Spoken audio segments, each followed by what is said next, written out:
Hi there.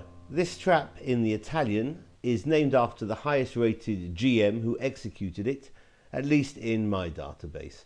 So this is called the Turov trap after Russian GM Maxim Turov from his game against Mitkov in 2008. e4 and e5, knight f3, knight c6, and the Italian bishop c4 and bishop c5. White here goes for a quiet line with d3. Unadventurous but perfectly playable. Knight f6 is met by knight c3, and after d6 we have real Giuoco piano, which is Italian for the quiet game, because this is extremely quiet, nothing too much happening. But it is a little bit deceptive, as white can create something with bishop g5, which pins the knight on f6. And black doesn't like that pin, so h6 kicks the bishop away straight away, and the bishop chooses to trade, because after queen takes on f6, the knight can jump into the hole on d5, hitting the queen as well as c7, and sending the queen back home to d8 to defend d7. Now, white continues c3, aiming to get to d4 into the mix, and this is the launch pad position for the trap. Black could keep equality with a move like, I think, knight e7 to challenge that strong knight on d5. That would appear to be perhaps black's best, most resourceful defense. If instead he's tempted just to develop naturally with bishop e6, well, it's very close to a losing position for black, as white's going to continue not with b4, which will allow bishop b6, slight initiative for white, rather d4. It certainly has more sting, because now if the bishop retreats to b6,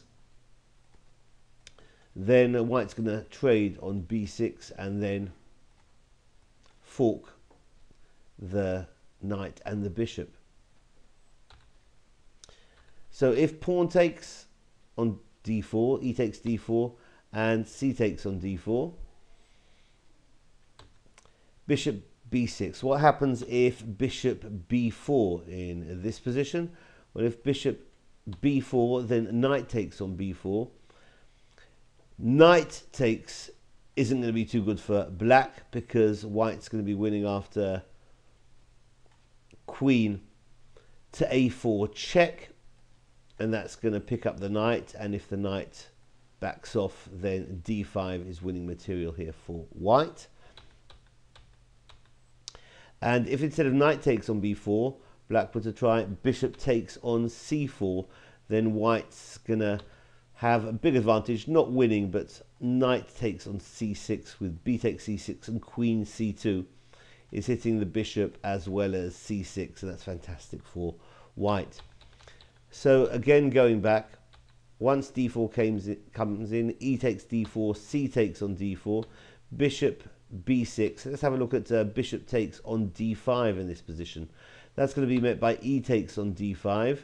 Then we've got both minor pieces being hit. Black can try his luck with bishop b4, but the king will just sidesteps to f1, and when the knight on c6 moves out of trouble, queen a4 is going to be check, and that's going to pick up the bishop, so that's winning as well.